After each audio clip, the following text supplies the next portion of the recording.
hub, and spoke. Audio Collective.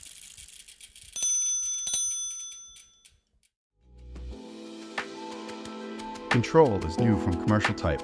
Originally drawn for interview by Christian Schwartz and Miguel Reyes, this sans serif is designed for flexibility and can bring tasteful modernism or 70s tight-knot touching exuberance to any layout. See Control and download a free trial version at commercialtype.com.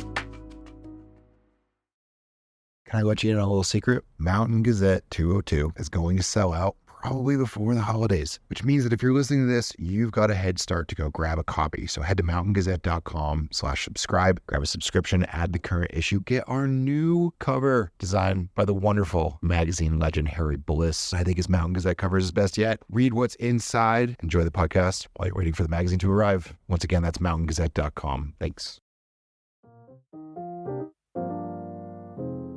While many printers have shifted their focus, Freeport Press has remained committed to the art of print. For companies that need a printing partner for magazines, look no further than Freeport Press. We offer the capabilities a customer would expect from a national printer while offering the level of customer service clients expect from a family-owned business. Freeport Press. We do print, and we do it well. freeportpress.com.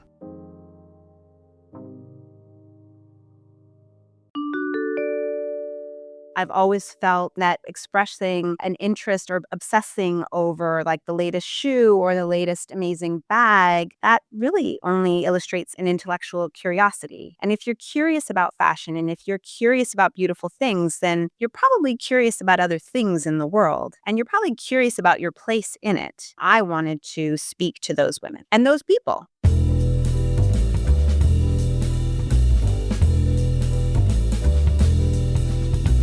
This is Print is Dead, Long Live Print, a podcast about magazines and the people who made and make them. I'm Deborah Bishop. I'm Patrick Mitchell. I'm Rachel Baker. I'm Maggie Bullock. It's a cliche because it's true. In the fashion world, you got your show ponies and you got your workhorses. We mean it as a compliment when we say that Samira Nasr truly earned her place at the helm of the 156-year-old institution, Harper's Bazaar. Don't get us wrong, Samira is seriously glamorous. She's the kind of woman who phrases like effortless chic were invented to describe. But she did not cruise to her current perch on connections and camera readiness alone. Rather, she worked her way up, attending J School at NYU, then making her way through the fashion closets of Vogue, Mirabella, Vanity Fair, InStyle, and Elle, where we met in the trenches and got to see firsthand how she mixes old school, roll-up-your-sleeves work ethic and her own fresh vision.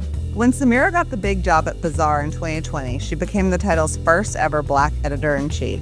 The Bazaar she has rebuilt is as close as a mainstream fashion magazine gets to a glossy art mag, but it is far from chilly. As she has long put it, I just want to bring more people with me to the party, which, when you think about it, is a brilliant mantra for a rapidly changing era in media and culture. How to keep a legacy fashion magazine going in 2025? Drop the velvet rope. The timing for this mantra could not have been better. After her first year in the role, Bazaar took home its first ever National Magazine Award for General Excellence. In our interview, Samira talked about remaking one of fashion's most legendary magazines, plus jeans, budgets, and even the odd parenting tip. We had fun, and we hope you do too. I feel like of all the people that we worked with, that you got to be an editor-in-chief feels really, I don't know. It was touching. It was well-deserved. It was like personal to all of us to see you get up there. Thank you. And now we love your magazine. And now we love your magazine.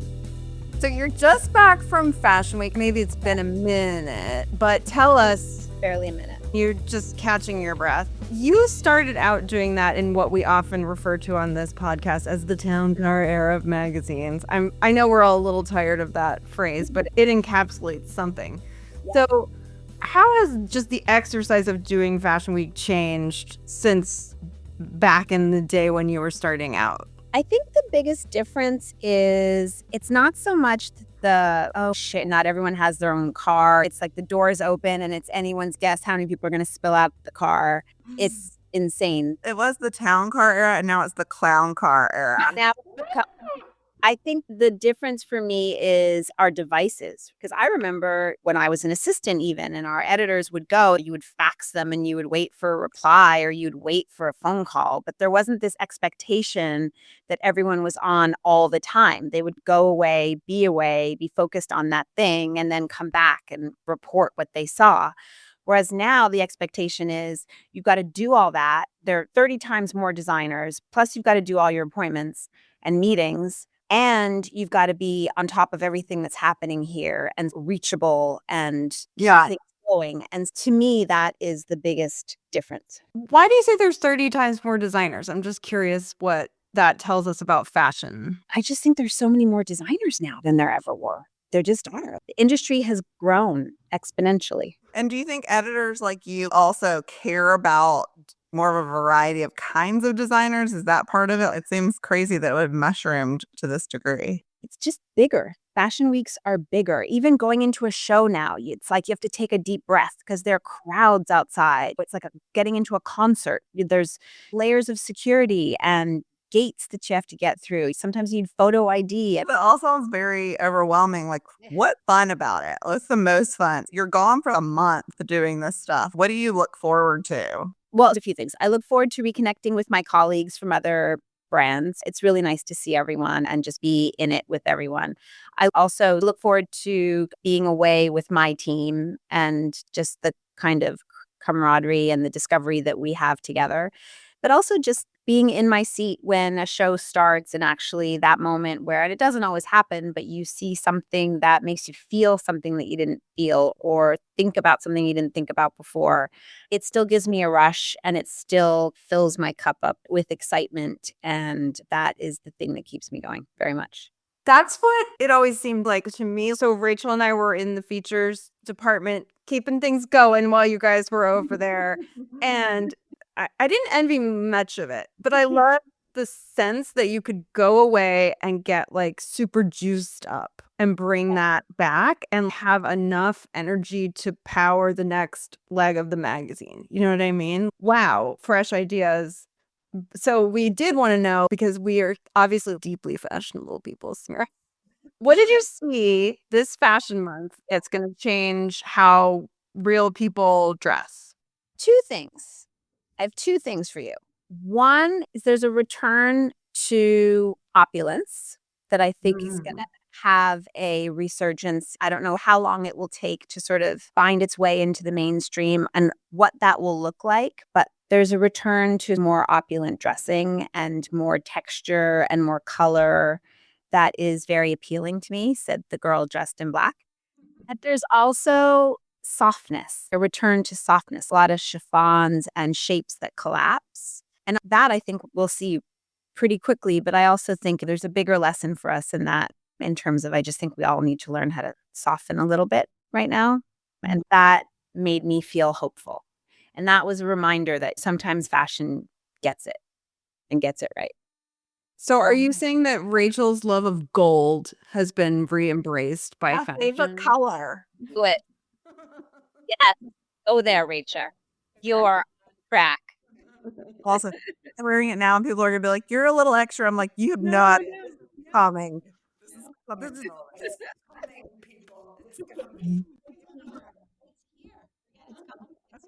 Okay.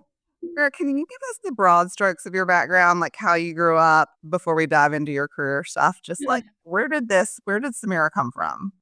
Samira comes from a tiny suburb west of Montreal called Pointe Claire. I am the child of a Lebanese father and a Trinidadian mother. So immigrant parents. I grew up, without getting into too much detail, I grew up in a lot of chaos.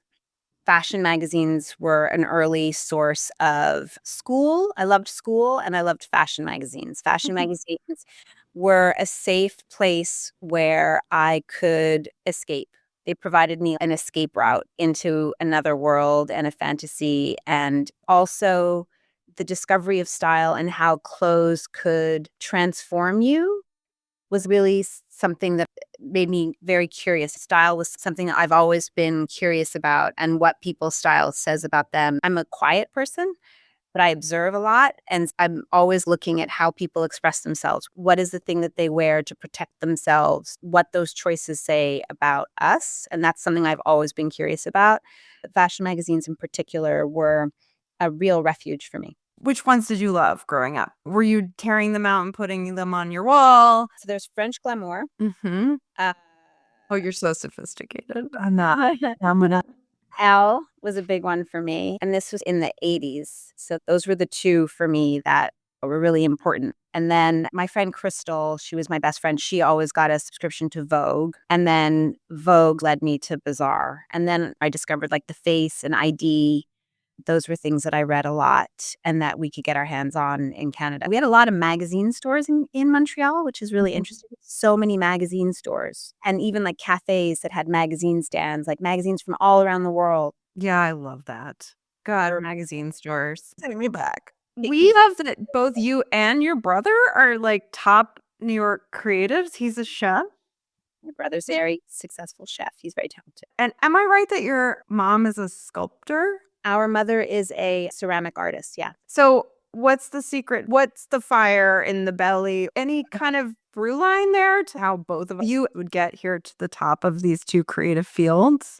Both of our parents are very creative in different ways. I read this study recently. I think it was in the Times, this piece about how kids who do chores, they're 70% more likely to whatever. We had a shit ton of chores, like bathrooms, vacuuming, dusting, washing windows, like weeding, raking, laundry. I mean, chores. But I also think, and I mentioned this before, I think the chaos of it all. When you can't control things, it creates a certain kind of person. And I think the same thing applies to my brother. We're worker bees. We're not in it for accolades. The recognition and all this is really lovely, but I've always been a worker bee. Like I can pack a trunk up in 2 seconds. I'm not above any of it. And I think my brother would agree. I think our success is largely attributed to the fact that we just work really hard and have put our heads down and worked at something for no other outcome than just the love of the thing. And we stuck with it.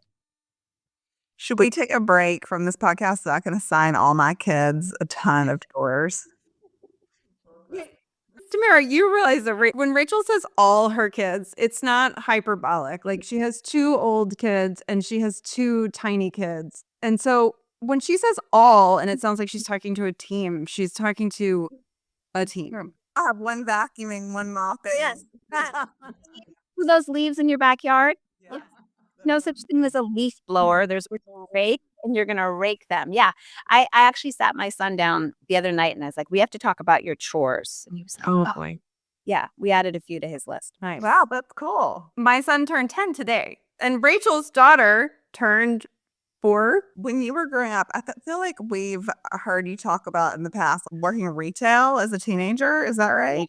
Love it. If it all hits the fan, I'm going back to retail. I love it. In a heartbeat. And then remind me where you went to college. I went to Concordia University in Montreal.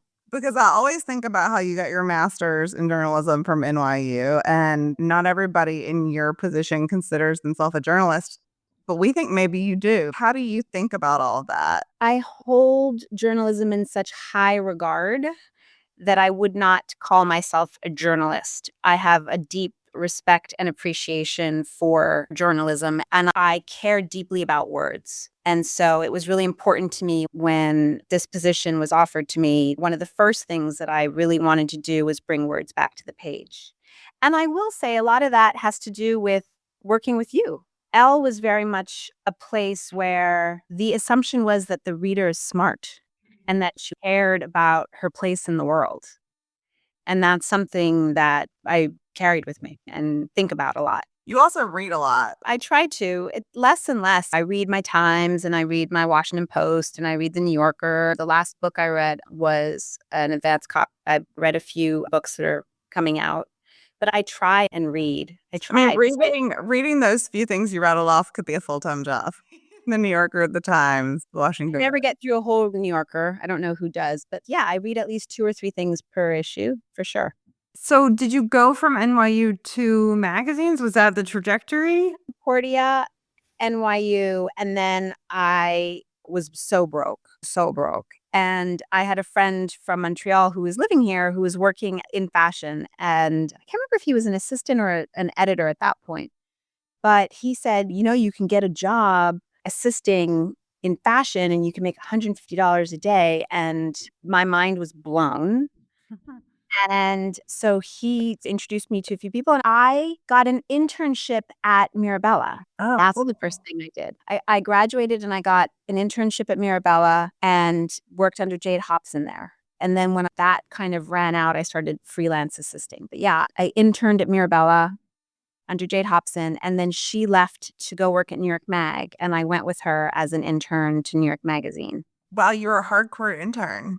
You're right from one publication to the other. I love it. Yeah, I think there were three of us. It was me, Tracy Ellis, and Beth, who now owns Kierna's the Bet. Beth was her assistant, and Tracy and I were her interns. I think when you get interns that good, you take them with you to the next job.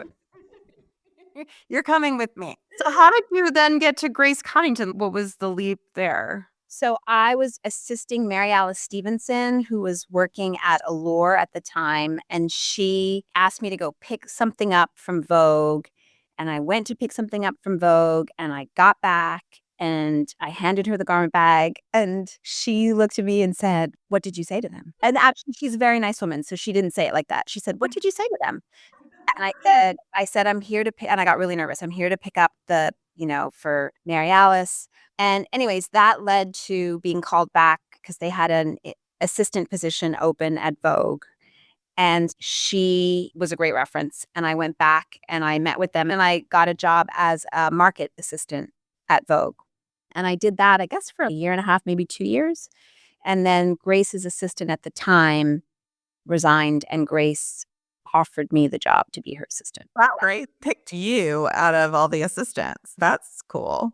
It's literally one of the greatest things that's ever happened to me, working for that woman. She's a great boss. She taught me so much that I still carry with me and think about. But also just being in that environment where everyone cared about making this thing and everyone cared deeply about making this thing the best that it could be. Yeah, that's a great feeling. It's a great feeling, and it's rare, and it was so unique. And there were all these legends at the time. You don't know you're in the presence of legends, but to be around Candy Pat's Price, to be around Phyllis Posnick and Grace Coddington, and to have them shooting with all the greats, to have Andre Leontali sauntering through, Paul Cavacco. It was a really incredible time, and to see all these talented people, even just some of the writers that would walk through, I learned a great deal. And I was exposed to a lot. We'll be right back. Hi, this is Jeremy Leslie at Mag Culture. We're proud to support the Print is Dead podcast because we love magazines too. Visit magculture.com and see why print is far from over. It's just getting started. Read the journal for interviews and reviews, listen to our podcasts, visit our shop in London and online, and come to our live events in London and New York. We love magazines. Subscribe to our newsletter for weekly updates, all at magculture.com. So do you have a favorite Grace, on set or some other story, anecdote that you remember when people say, "Oh, you worked with Grace Coddington"? So many. It was so wild. We would just go off and I'd have all this cash in my Supreme fanny pack. I just have 20 grand in my Supreme fanny pack. To do what with? To just pay for things. Cash. Petty cash. And then sometimes it'd be jewels, because you got to travel with the jewelry. We were everywhere. Grace is so curious about the world and loved to do those big, big narrative, epic shoots. So we were crisscrossing the globe all over the place. And it was also a time in magazine making where if you could dream it, you could build it. And It was incredible to also be a part of that. Because Grace she could come up with some literary reference or art world idea, and she had both the mind and also the green light to go create that, right? Correct. And also there'd be the day for the model to tan. There'd be the 2 scout days. But to also see a photographer and an editor work together to craft those stories and to realize that they don't just happen. It's not a coincidence. They are crafted and they are put together, much like a great piece, right? Great journalism. It takes time and research, and to see how hard everyone worked at it, and they get the best hair people and the best makeup people and everyone come together and do this beautiful dance and to create these images that I still see populated on mood boards. That's pretty remarkable. Roughly what years were you working with Grace? Probably, I think I was with Grace from like 96 to 99, 2 terrible years. Because then I went on to work for Polly Mellon. Oh my gosh. All right, talk about that. I didn't know that. I knew about Grace. I didn't know about Polly. I left Grace and I went to Allure to be a junior editor under Polly Mellon. I guess what happened was I understood what it took to be a great editor, and I thought, I cannot do this. I do not have these gifts. There's no way I can do this. So I better think fast on my feet, and I better find another career because there's no way that I can do what those people are doing. I just had no confidence. And so when this opportunity opened to be a junior market editor, I thought, oh, I could still be in fashion. I could still have my love of fashion and storytelling, but I could work with editors and help them find the things that they need to tell their stories. That is fascinating. I would never, that's not how you are perceived from the outside. But I love the humbleness of that, and I can really relate to it. But it makes me want to say, how did you turn the corner to being a person who could do that? You're the editor-in-chief of Harper's Bazaar. Was there a turning point, or just a gradual evolution, or what was it? Evolution, definitely a gradual evolution. I've tried so many different roles, and I think as I started as an intern and I've worked as a market editor, I've edited a fashion section under Kate Betts at her Harper's Bazaar. I've done so many things to try and find my place. And ultimately, it brought me back to styling and wanting to take a leap of faith and try. But I think knowing what it takes to do all these jobs has helped me a great deal in finding great people to work with, because I have an eye for, I think, great editors. But also, I have tremendous respect for what they bring and what they can do. I know how hard it is. It's so But that hard. goes back to that worker bee thing, right? Like, you're the kind of person who had to learn to do all little jobs and then the medium jobs and then the big jobs in order to believe that you could. Whereas there are plenty of people in fashion who are flying by the seat of their pants and have an innate self-confidence or something, chutzpah maybe, that allows them to skip a few of those steps. Don't you think? Yes, ma'am. And I would add to that, the day that they called me at Hearst for this role, I was sure that I was in trouble for something. I didn't even think that they were calling me for a position. I remember I called one of my best friends, Michelle, and I said, I just got this call and I'm not even going to call them back because I think, and I was like, I think they're mad at me because when I left Elle, like I had this whole scenario in my mind of I had done something wrong, and they were calling me years later to be upset at something I had done. And it never occurred to me that maybe it was an opportunity. And he would say to me, he was like, you need to answer the call and you find out what this is about. And I said, okay. So this was 2020 or late 2019. 2019. And No, 2020. so it was like peak pandemic. And so you called them back, and then what? Now I'm really on the edge of my seat. So it was a little before peak pandemic. And it was just conversation with my then boss, who is still a great friend. And she just told me about this, but I still didn't believe it. I was like, oh, okay. Yeah, sure. And then it was like, oh, could you do this project? Could you come meet this person? And I'd be like, okay, yeah, sure. Here I am. Here's Samira. Here's my project. Sure. And then it was like, we'll call you back. Sure, you'll call me back. And I was very happy working for Radhika at Vanity Fair. And in my mind, that was going to be my last job. And I was going to go back to retail. Okay, what is the dream store that you would open for for? a top project that you can do when you retire in a zillion years? Oh, yeah, what is this store? Because I'd like to shop there if I can afford it.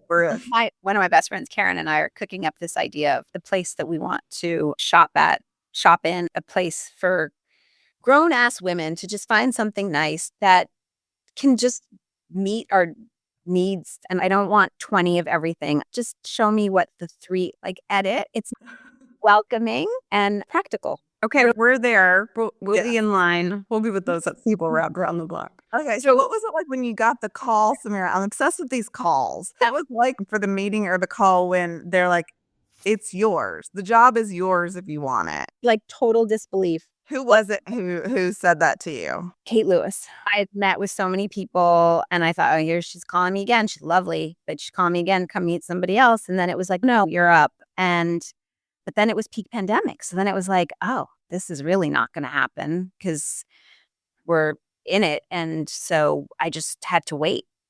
And then I thought maybe it won't happen because maybe just we don't know. I didn't know how that was going to end. I've never been so terrified in my life. I think we all were. And so I thought maybe that's going to go away. I don't know. People change their minds all the time. Who knows? So we loosely kept in touch. And then in May or something, she called me and said, we're going to do this. And now we need to talk about how we're going to announce it and all the things. And I could not believe it. Was there even any in-person magazine happening at that point, or was it all being done remotely? All remotely. So you met your team remotely. I did not meet my team in person for the first year and a half. Wow, that's hard to even. Wow. Yeah. That's crazy. Yeah. Okay, so under those circumstances, how do you rethink a magazine? It's hard to rethink a magazine as it is. How did you do it under those circumstances? So you both know my amazing exec editor, Leah Chernikoff. She was the first person that I hired, and she would come over and we decided we wanted to make a brand book. So we made a brand book. This is the value proposition. This is what we want to build. This is what we care about. And we focused only on print. We didn't talk about anything else. This is the magazine that we want to make.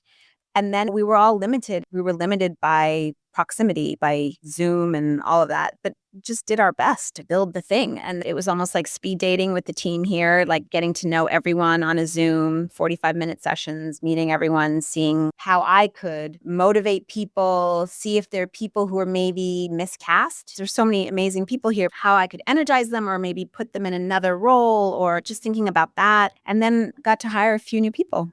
And we just started. You just have to start. It's like packing when you're like packing up an apartment to move and you get really overwhelmed with the whole thing. I always have my mother's voice in my head because she always says, just see one thing and put it in a box. See one thing, put it in a box. Don't worry about all of it. Just do the next indicated thing. The first thing, just wrap it and put it in a box. And so we just chipped away at it. I keep imagining you in your apartment assembling this team of superheroes during COVID. While homeschooling. I was going to say with a kid at home. It was great. Yeah. We'll be right back.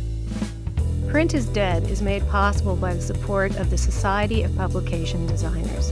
The SPD powers the future of visual storytelling, setting the standard for editorial excellence and shaping the future of visual culture. For more information, visit spd.org. The values, what were those values that you really zeroed in on? You were talking about your store earlier. You've said the word welcoming, which is one that I suspect is on the list. I didn't want a velvet rope around Harper's Bazaar. I didn't want it to feel like this. It's a luxury proposition, right? Like we celebrate luxury fashion, but everyone is invited. And by everyone, I don't only mean in terms of audience, I also mean in terms of collaborator and contributor. It was really important to me to have a roster of contributors and the voices who get to build this thing be as beautiful and diverse and robust and interesting and colorful as the people that I see when I walk down the street. It should feel that big. I really wanted to make something that felt smart. When I thought about Harper's Bazaar and what it was when it was first created, it was a place for women specifically to turn to seek out advice on the latest things to buy. But our women's lives were so small back then, right? And so that was the thing that was what they had freedom to talk about. But our lives have grown exponentially. And so shouldn't the things that we talk about and address be as broad and as big? And I've always felt, and this is something that Leigh and I talked a lot about at the beginning, that expressing an interest or obsessing over like the latest shoe or the latest amazing bag, really only illustrates an intellectual curiosity. And if you're curious about fashion and if you're curious about beautiful things, then you're probably curious about other things in the world. And you're probably curious about your place in it. I wanted to speak to those women and those people. So, first of all, excellent. Great. We were thinking a lot about how nothing is a binary anymore, and we know this, but there has always been the Vogue and the Harper's Bazaar of the universe. And so we were reading, I don't know if you've read it yet, it's great, Nancy McDonald Smith's book, Empresses of Seventh Avenue. It gets into the history of this rivalry between Vogue and Bazaar, the kind of stories that are like catnip to us, which is like Carmel Snow versus Edna Woolman Chase. It's just delicious. I've wondered today, what is Vogue versus Harper's Bazaar? What's the essential difference between those publications? Do you still go at things? I want exclusive on this. I want exclusive on that. Is that in the past now? Tell us about that. I don't really think about exclusives like that. Of course, we want to bring that to our audience first, and we want to be the first one there. But in terms of collaborators and saying you can only shoot for us or you can't own people. I don't think about this rivalry between Vogue and Harper's Bazaar. I think right now, especially in our industry, we are stronger together. We need each other. And I just think about, if we're talking just about magazines, I think about the magazine that I want to read. When I look at what's out there, I think about the values that I associate with Harper's Bazaar, and I think about myself and who I am and what I bring to it and the magazine that I want to read. And maybe I should be thinking about more. And I also have a great, deep trust for the people that I work with. It's not like me in a bubble kind of just sending out memos of go do this. This is very much Harper's Bazaar. This is the result of everyone's efforts. I'm the editor-in-chief, and it's a great honor to have this title, but I get to bask in their light, and they are very smart and capable and really fucking, talent writers, and just the whole team, all of them. Like Caitlin Greenidge just wrote an essay a few days ago, and Leia sent it to me, and I'm like, I can't believe that it still blows my mind that someone can just sit down and be like, do, and just craft this and then hit boop, send. If I like ran down the hall. Is she here? Wanted to koala bear her. So it's not just mine, it's ours. Every writer would like to work for an editor-in-chief who feels that way about the words. Not really, honestly. So what you said, though, just made me think about how, like, you're extolling the virtues of your team, and we really appreciate that. But at the same time, you also reminded me that a magazine is a reflection of its editor-in-chief, like this individual woman or man. And it's an extension of you in a way. I hope so, because I'm really proud of what we do every month. And I hope it is in some way an extension of me. It certainly reflects a lot of my values. Yeah. Samira, what do you think of as your biggest wins? You've been in the job for 4 years now. What stories do you think of as really emblematic of the Samira era and that would not have happened under another editor-in-chief? Okay, some of the things I'm most proud of. So I'm proud of a lot. Aside from the people that I get to work with, I would say the Studio Museum portfolio that we did early on. I'm really proud of that. Yep. We also did a great story on Black playwrights that Imani Perry wrote. I'm really deeply proud of. But there are things like putting Patti Smith on a cover and having Chloe. That I don't know if you read that. Every word of it. Yeah. Great. How great It was amazing. Also doing the story we did with Martha, or putting Carol Burnett on a digital cover. These are all things that I'm really proud of. And I would say that the cover that we are going to release on Monday is another really big one for me. So, Samira, you talked about the days when your fanny pack, as we're going to call it, was full of $20,000 in petty cash. And as more recent Hearst employees, we can verify that this is not that time. This is a different time. Different time. So how do you make it work? Because a magazine like yours, it still has to look rich and impeccable. How do you make as much with less these days? I don't know, Maggie. It's so hard. It's so hard. It's literally what I spend most of my time on. Yeah, it's what I spend most of my time thinking about. And I have a brilliant exec managing editor, Karen Prime, shout out Karen Prime, who is really, we fight for everything. But I also believe that sometimes fewer resources brings out more creativity and you just get scrappier. And we're still here and we're scrappier. We don't have idling town cars, but who cares? That's not the thing that makes great ideas. And that's not the thing that makes great stories or beautiful work. That's just all the fluff. That's not the core of it. We still have enough to do great work. And as long as we do, we will. In so many ways, you were like the thoroughly modern editor-in-chief. And part of that is that you're an extremely hands-on mother. Like we just heard about you assembling your super squad while homeschooling. How do you pull that off? Do you have boundaries? How do you do this? I don't know. How do you do it? How do you do it? Every day I wake up and I have a really solid gratitude practice. And I think every day, like, thank you, but how can I be a little bit better at this? I try and set hard boundaries. Like right now, homework is a big one. And so I only go out 2 nights a week. It's a hard boundary. Like week, that's it. Otherwise, I've got to be home for homework. Wow. And as we was Yeah. He was like, Hard, Samira. I mean, that's no joke to say in your job that you can only go out. You're saying it can be done if you only go out 2 days a week. It's just that's the rules and you're doing it. are so good. That's where I am. Like tonight, I have 4 things to go to, but I will be home by 8 o'clock, so I can at least do his reading assignment. And yeah, and I'm out 2 nights a week, and that means that sometimes I don't get to see my friends. But right now I have to prioritize, and making sure I'm home for homework is top of the list right now, ladies. And then I also have to make sure that my work is done here. Wow, we were over the moon when you came to Maggie's book party, but now that I know you only go out 2 nights a week, I can hardly believe it, Samira. Thank you again. I might cry.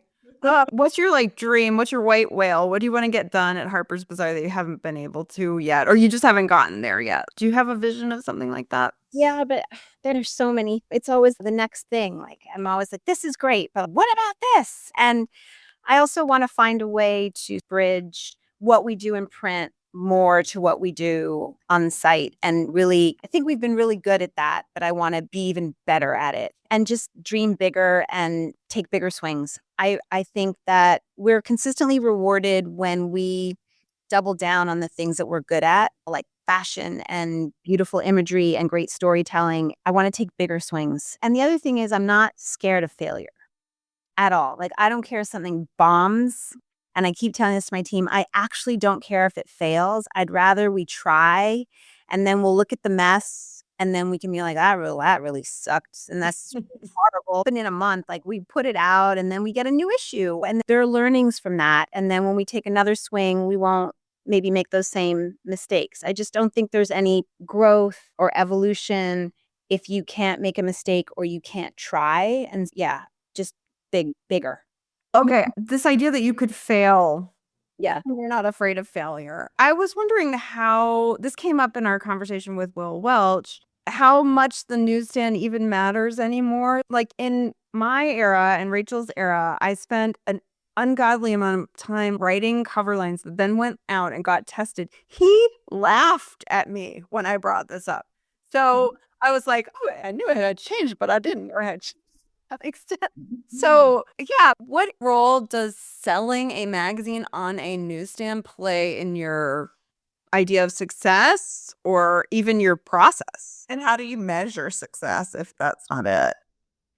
I don't look at my role here as just editing a magazine. I think we're a brand and we do a magazine and it's the maximum expression of what we do. And we spend a lot of time and put a lot of care into it. But there are all these other channels and ways that we communicate with our audience. And I have to think about the whole. And success is not just the print, it's the whole. And success in the magazine, obviously, ad pages matter, right? I want people in our industry to believe in what we're doing so that they want to partner with us and want to support us. I want our audience to love what we're doing so that they pick it up. So yes, I would be devastated if I found out that no one bought it. But to your point, Maggie, I don't have to test cover lines anymore. We don't have to do that anymore because there are all of these other platforms that we can communicate on. And so it's, in a way, for better or for worse, taken pressure off of print meaning that much in the entire equation. It seems to me that it must make it easier to make a smarter looking cover that more reflects the actual magazine, because for sure we were trying to capture as many people walking by a newsstand as possible, whether those were our natural reader or not. And the cover lines really downgraded the product. I'm thinking it's really bad ones wrote. I love Girl, like Real bad. Real bad. love to look at old cover lines because, like, we still work on cover lines, and I never participated in those conversations, so I really enjoy them now. But the thing that, for better, for worse, also is there are no more newsstands, right? We've lost that market, that ability, that sort of recognition. When you were doing it for Elle, there were newsstands, and so people would see, there would be an imprint of that logo in people's minds, and it meant something. And so then they would lean in to read the cover lines. You were competing with other magazines, but at least there was like this imprint. And so now we're having to really think about how are we leaving an imprint in people's minds without having newsstands, because now they're subscribing or they care so much about the thing that they're going to seek us out. Yeah. And so it makes you have to think about it a little differently. Okay, speaking of big swings and successes and failures, can we talk about jeans for a minute? Yes. So, Samira, the world over, you are the person who always has just the right silhouette months in advance. What should we be buying? Yeah, where are we with this? So I would say right now, I think you need to have a straight leg. Do you have a straight leg? Do you have a good straight leg? But the other good news is right now it's all about the individual. So it's not singular anymore. It's not, oh, you need this thing. This is the thing to have now. This moment is about bring back your gold. Where's your gold? I totally believe you, Samira. I'm also curious, what jeans are you wearing right now? I'm with black jeans. I'm a very wide-legged, I'm away from the thing. Pat's going to get mad at me. I'm wearing a very wide-legged black DB Philo jean. Oh, right. There we go, folks. Now we know. Editor-in-chief speaking. That is editor-in-chief denim right there. You know, I still rack all my old vintage ones that I probably wore when we worked together. Good to know you've changed and you haven't. Yeah. Still wearing a t-shirt. That's amazing. This was really fun. Thanks for having me. Thank you. This was Fun. Hi, I'm Maggie Bullock, And I'm Rachel Baker. and together we write the Spread newsletter on Substack. It's a weekly one-stop shop for the best magazine stories about, for, and by women, plus juicy gossip and hot culture recs. Thanks for listening to our latest collaboration with Print is Dead, Long Live Print. For more on this and all of our episodes, visit our website where, in addition to complete transcripts of all our interviews, along with portfolios, archival photos, links, and other great information on our guests, you'll find our blog, Entry Points, about all things magazine, and our ever-expanding swag shop with all kinds of great custom merch. You can also support the podcast by clicking the adorable yellow button at the top of the page, all available at magazium.co. Print is Dead, Long Live Print is a member of the Hub and Spoke Audio Collective, a nonprofit association of audio storytellers dedicated to promoting and sustaining high-quality, independent podcasting. Learn more at hubspokeaudio.org. Magazium is made possible by the generous support of listeners like you. If you love our shows and can't wait for new episodes, or even if you just listen from time to time and love knowing we're here, please consider making a donation to help keep us going.